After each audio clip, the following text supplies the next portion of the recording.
everyone. How are you? Welcome back to Phenomenal STEMIS, Phenomenal Financial Freedom Group. How's everybody doing? I hope everybody is well. I see a few of you watching.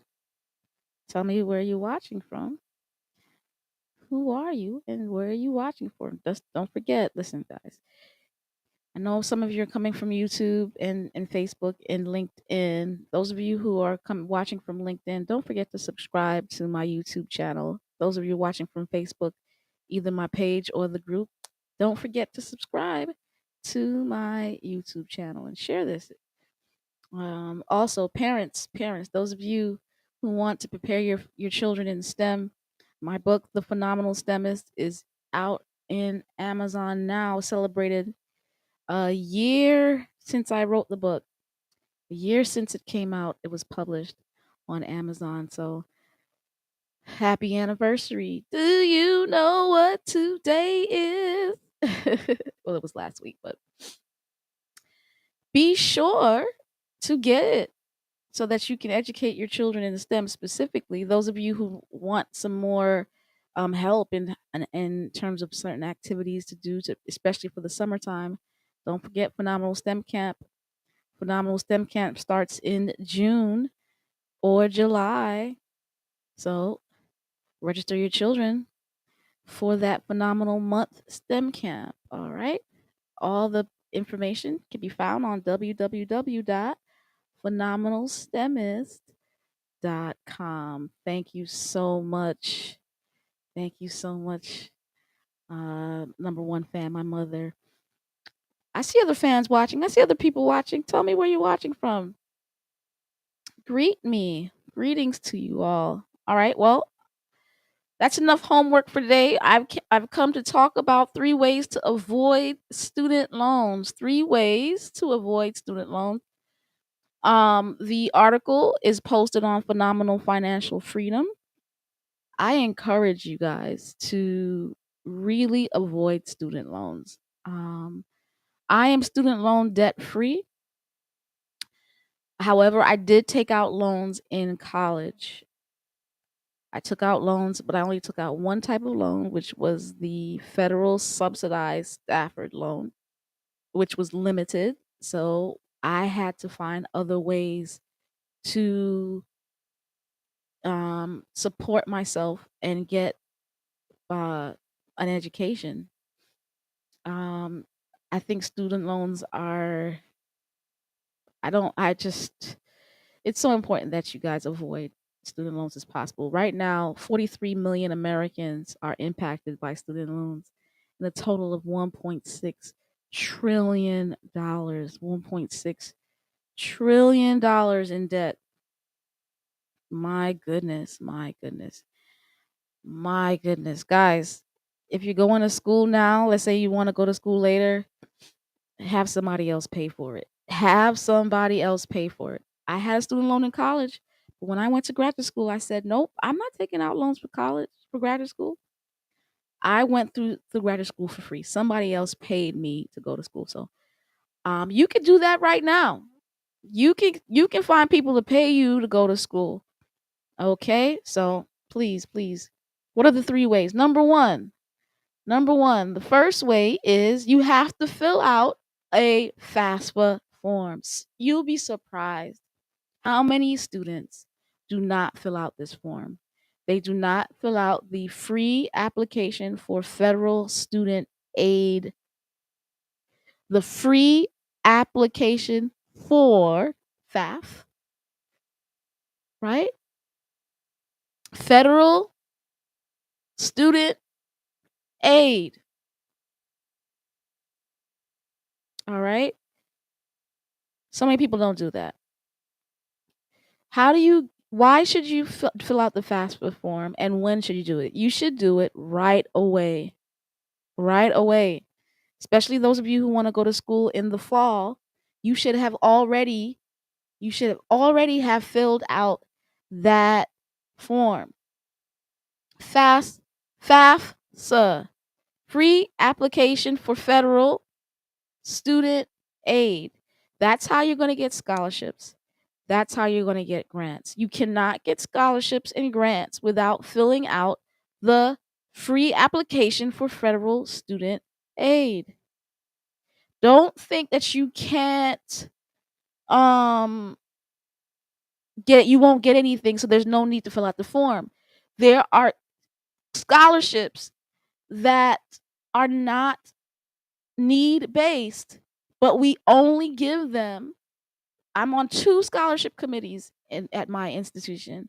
We only give them to people who have filled out the free application for federal student aid. Please, guys, those of you watching, feel free to talk. Desperate folks do desperate things. There are times when that's what they can do. Others are probably unaware of opportunities. That's true. But here's the thing. I'm giving you an awareness right now. Fill out the FAFSA form, please. All right.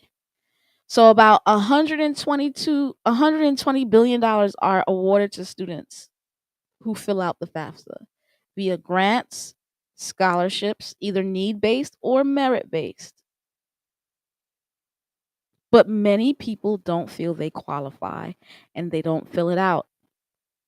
Big mistake. Number two, how do you we're talking about 3 ways to avoid student loans. Number 2, tap into private scholarship money. Tap into private scholarship money. What is a private scholarship money? Scholarships offered by foundations. There's this Altamont incubator that's offering $1,500 to students that apply. Listen, you get that $1,500 plus grants, plus other scholarships, you get a refund in which you can bank. Don't spend it. They didn't put that on here, but I'm telling you, don't spend your refund. Too many students spend their refund on things they do not need. Tap private scholarship money.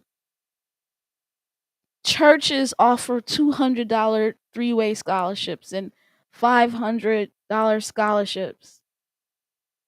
Foundations offer scholarships.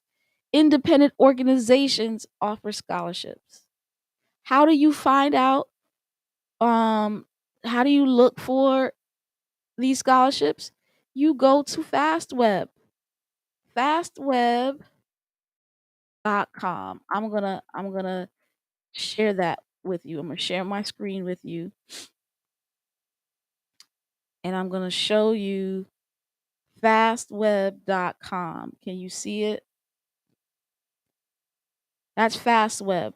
This is a free site where you can search for scholarships. Look into it, right? Find the scholarships that fit you.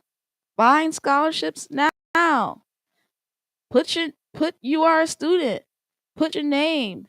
Create an account. New scholarships. Deadlines. Listen, you have to search for scholarships. There's a scholarship that I'm in charge of. It's called the Leaps and Bounds Scholarship, right? This is for people. This is need based, yes, but this just means that you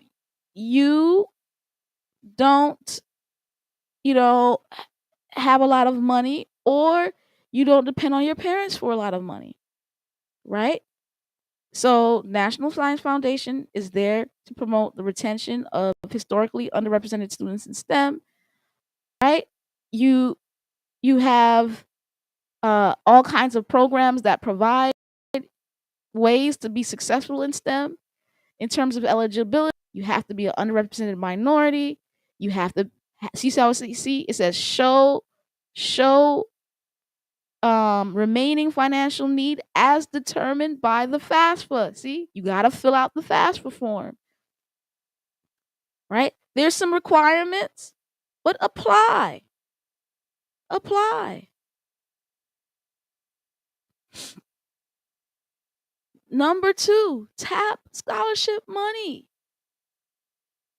You know how people don't want to write the essay. People don't want to apply. They don't want to take the time to get letter of recommendations. I'm pushing the scholarship out and not getting a lot of application. This is a free ride through college, right? Free ride through college. But it requires something of you. It requires something of you. Number 3, negotiate a better deal. Negotiate a better deal. What do I mean by that? I mean, you have to consider your financial award letter. Do you know, those of you who are in school or who have children in school, do you know what your child is getting? You should. It's called a financial aid award letter. Let me share my screen with you to show it to you. A financial aid award letter. Okay? This is the financial aid award letter. You can compare your financial aid offers. You go, this is salliemay.com. All of these links are in the article that I'm reading that I placed on Phenomenal Financial Freedom. Right? This is complete your FAFSA, right? And then what is a financial aid offer? Here's your answer right here. What is a financial aid offer? It tells you the cost of the attendance to go to that school. It tells you the expected family contribution, basically the EFC, how much your parents are able to give you, and all the grants and scholarships that you receive, right? This is you need to find out if you are eligible for need-based scholarships. You get it when you look at this financial aid offer. It tells you what you're getting. You can know this right away. Every institution, when you put those institutions on your FAFSA form, every institution has a letter to tell you how much you will get in aid, whether it be loans or grants or scholarships. But so many people have not looked. Question, all of you who are watching, ask yourself, ask your children, where is the financial aid award letter of the institution in which you are going to in the fall? If they don't know it, you need to get yourself to the nearest financial aid office. You need to call the financial aid office and get that letter so you can plan how to finance your education outside of student loans. Don't procrastinate. Many people take out a lot of student loans because they wait till the last minute and find out they don't have any other type of aid, and the only way they can get into schools through financial clearance is through taking out loans. It's too late for that. It's too late for that. It's May. It's May. Let me stop sharing. All right, that's pretty much it. I'll review number 1. Number 1, you have to fill out that FAFSA form. How do you avoid loans? Fill out the FAFSA form immediately. Every semester, every year, excuse me. You have to fill out the FAFSA form every year. You can't. There's so many students that are eligible for a scholarship for my next semester. I try to give them the scholarship to renew it, and I found out that they didn't fill out the FAFSA form. They didn't refill out the FAFSA. You have to refill out the FAFSA form every single year. You understand? Get your finances in order.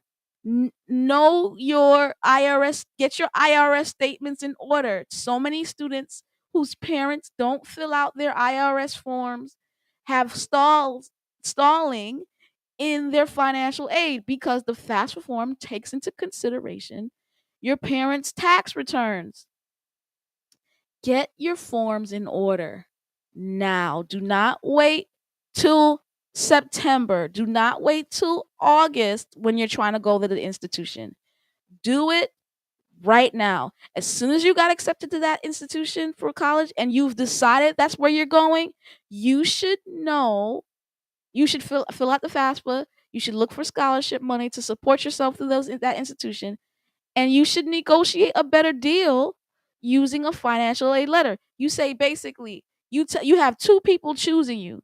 You're like, hey, I got a full ride to FAM, and you're only giving me a partial scholarship. Can you match it? People do that all the way to medical school. I have a student who's going to medical school. She got accepted to two medical schools, and she did that negotiation. She said, I got this much from this institution. Can you match it? But if you do not have your financial aid award letter, you can't do that negotiation. All right? Thanks so much, guys. It's been great. Remember. Like and subscribe to me on Facebook, Instagram, and YouTube. Any questions? Don't see much. I hope this was helpful for you. I hope it was helpful. And if you know anybody who can utilize this information, do me a favor. Share this YouTube video. Have a good night.